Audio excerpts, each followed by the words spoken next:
Everyone, this is the Fantastic Adventures of Alex, and today I'm bringing you your weekly nerd news. In this episode, we're looking at 3 AAA games coming out this year, as well as 3 anime that's being released this year as well, and then I'm actually going to do a review on an anime that I personally love.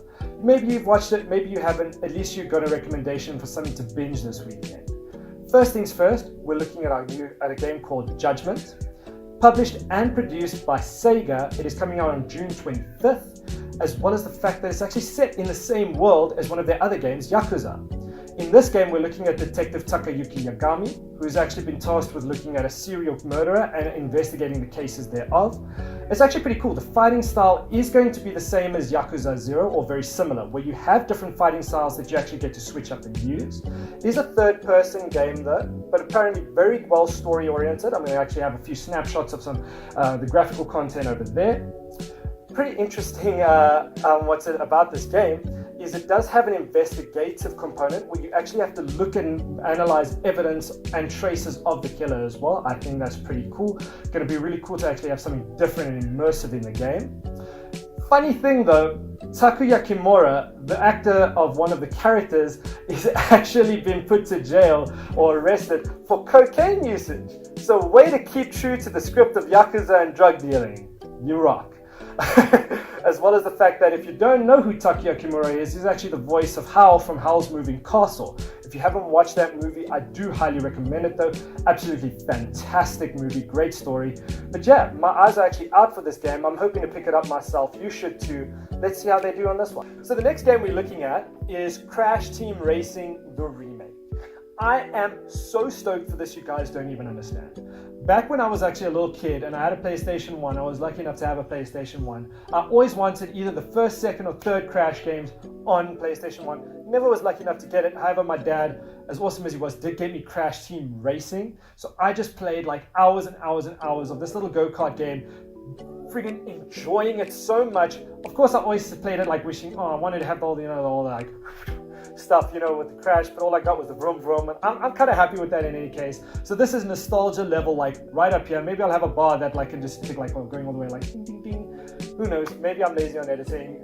But either way, I'm really psyched for it. It looks like it's going to be a full rescale like they did with the original 3 games. The graphical content looks amazing. If you actually look here, we've got the before and after. The gameplay I've seen still looks fast-paced, still looks fun and action-packed. I'm really excited. It's coming out on the PlayStation 4, Xbox One, and for your more mobile gamers, the Nintendo Switch in June 21. Really excited for it, really can't wait. And lastly, the biggest game I'm excited for, especially because I'm a Star Wars nerd, Jedi: The Fallen Order. Basically, it's releasing on November 15, designed and published by EA and Respawn. This follows the events of Order 66, carried out by Emperor Palpatine. We actually play the role of a young Jedi Padawan called Cal Kestis. He survives the genocide, and we actually get to take him on an adventure where we actually hone his lightsaber skills, hone his force skills, all while avoiding the Empire at the same time. Pretty cool, huh? But basically, it's going to be a bit of an action melee concept, is what they said in a recent interview. So I'm assuming they're not going to focus much on blaster battles. It is going to be heavily Jedi combat focused, which is lightsaber and the Force. The Cal Kestis is actually going to be voiced by Cameron Monaghan. If you don't know who he is, he's acted in Shameless and Gotham. I'm really stoked. It's coming out for the PC, PS4, and Xbox One. EA, Big Daddy EA, we are pleading, don't fuck this up. I need a new Star Wars game to binge. So now that we've got a few of the games out of the way, we're going to look at a few upcoming anime. The first one I'm going to talk about, yes, I know.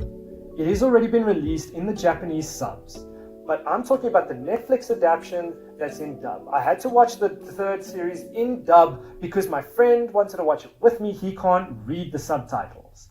Shout out to you, Sebastian. But anyways, I'm talking about the grappler Baki. Now, for any of you who've watched Baki, you've grown up loving and enjoying the brutality and bomb-ass beastery that is Baki Hanma and his dad, Yujiro Hanma. Like, anyone who's watched it knows that they're the badass, most ripped fucking looking motherfuckers in the world. That's right. You gotta drop an F-bomb when talking about them. but basically following the events of the first season that Netflix has captured is really a big and up-and-coming thing on my book. I'm really excited for it. It's coming out on the 1st of May. For all of you who have been following the first and second season, and maybe have been following the third season on Netflix, it's really going to be dope. I'm excited for it. I hope you guys are too. And I've got to say, I just got to hand it, because the next anime, also a Netflix original if I'm not mistaken, coming out on the 31st of July, Kengen Ashura. Basically the story about this, and I'm really excited because you can actually see some of the artwork here. It looks like a Baki-esque style of anime. Businessmen and merchants actually wage money against hand-to-hand unarmed combat, and it really looks dope. I mean, they say it originates from the Edo period according to the timeline in the anime, and this is basically a way for big companies, businessmen and such to basically settle their disputes. So instead of being real men nutting up and fighting each other, they're gonna have some real buff-ass mofos fight each other instead. Still a pretty cool premise, looks bloody, looks brutal, loving the artwork. 31st of July, please shower me with good anime. And lastly, this is kind of also a shout out to all the Jax Blade fans over there, because if you know Jax Blade, you'll know this one. Danbero Nankiru Moteru, or English translation, how heavy are those dumbbells that you lift? I am a bit of a training nut myself, so I'm really excited for this. It's basically following Sakura Hibiki. She is like, you know, that extra fine anime lady who's a little bit of the 2C's thickness right there. But you notice her waistline is actually getting a little bit thicker, you know, that 3rd C's creeping up. So she wants to actually take up training herself. And there we also meet her friend, Soriuin Akemi, and she's actually just like this really big fitness nut who actually likes, you know, analyzing the exact specifics of diet and, you know, exercise. It's really cool. Perfect if you like good, kind-hearted, light-hearted comedy, as well as some thick-ass anime titties for my brothers on the side. Or my ladies, I don't judge. Really excited for it. Jax Blade got me excited for it too. Really can't wait for this one. It's releasing July 2019. An exact date has not been confirmed yet, but keep your eye out for this one. And finally, our weekly anime review. This is a very cool anime, very close and personal to my heart. I grew up watching it in South Africa. We had a channel called Animax that actually showed these really cool animes. It kind of closed down after a while, I don't know why, but basically, this is about 10-year-old Negi Springfield. It's called Negima, or Magister Negi Magai, or Maho Sensei Negima, whatever you pick.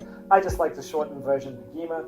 It follows the story of 10-year-old Negi Springfield, who's basically a magician, like or Magi, or wizard, whatever you want to call him. He does magic stuff, like pew pew pew.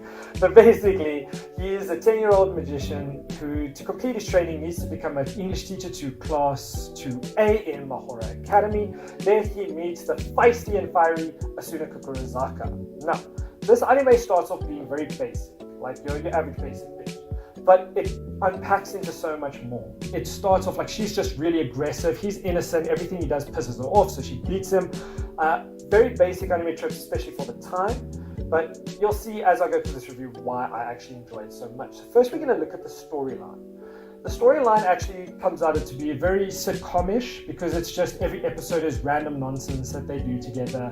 It's really fun to watch, but then what's nice is as it gets to the middle of the series, it kind of gets a footing and then has a solid plot line as it goes on. I really like that, and especially the way they end off the anime, I just really enjoy it. Sure, it's not true to the manga, how they end it off per se, but it's really fun to watch, and it actually gets you gripping. May even have a few like teary-eyed moments as well. If you heard that noise, we'll just blame the cameraman, but anyways, going on. We're going to look at character development. Asuna and Negi, like I said, very basic style anime characters, especially the rest of the class. You get your fan service characters, you get your serious characters, all of them very basic anime tropes. The nice thing is the way they unpack it. Wow, do they unpack it well. I mean, Asuna, you find out some shit about her that just makes you go, aww. Negi, you see every innocent, non-perfect person has actually their own struggles they face, and even a bit of a lesbian relationship in there. Like, they really don't hold back on how well they develop these characters, and they're super relatable, which is what I really like about it too. It's really fun, but you can relate to some of the characters, which is really cool. And then moving on from that, artwork is about a 6.5 out of 10 for me. Honestly, it's nothing spectacular. Look, it's not shitty, but it's not amazing. Like, I mean, if you look at some really artistic masterpieces, like, you know, that really take pride in it, like 5 centimeters to the second, or really bizarre ones like Furikuri, even Afro Samurai had a really cool art style. This was kind of mediocre. It's what was expected from the anime at the time, which is why I kind of gave it a 6.5 out of 10. And then lastly, if we look at the musical score was really cool for me because it's very distinctive, as well as I'm a huge believer that music invokes emotions, and it brings about such a nice emotion of happiness and joy, and then when it needs to, angst and sadness, and I just really like it. The opening, as we all know, every anime has to have a cool opening. The opening's pretty cool. The background music is just phenomenal. I really like it. I actually give the background music a 9 out of 10. So, to recap, we're looking at an 8 out of 10 for the story and character development, 6.5 out of 10 for the art, and a 9 out of 10 for the musical score. All in all, I give this anime an overall 8.5 out of 10, simply just because, you know what, it's really cool. I really like it. It's something that you can sit and binge watch from start to finish. It's got a decent amount of runtime, a decent amount of episodes. I really recommend it. But yeah, that's all coming from my side. Thank you very much for tuning into your Nerd News. Hopefully we all have a fantastic adventure this weekend, and I will see you guys next week. Stay frosty.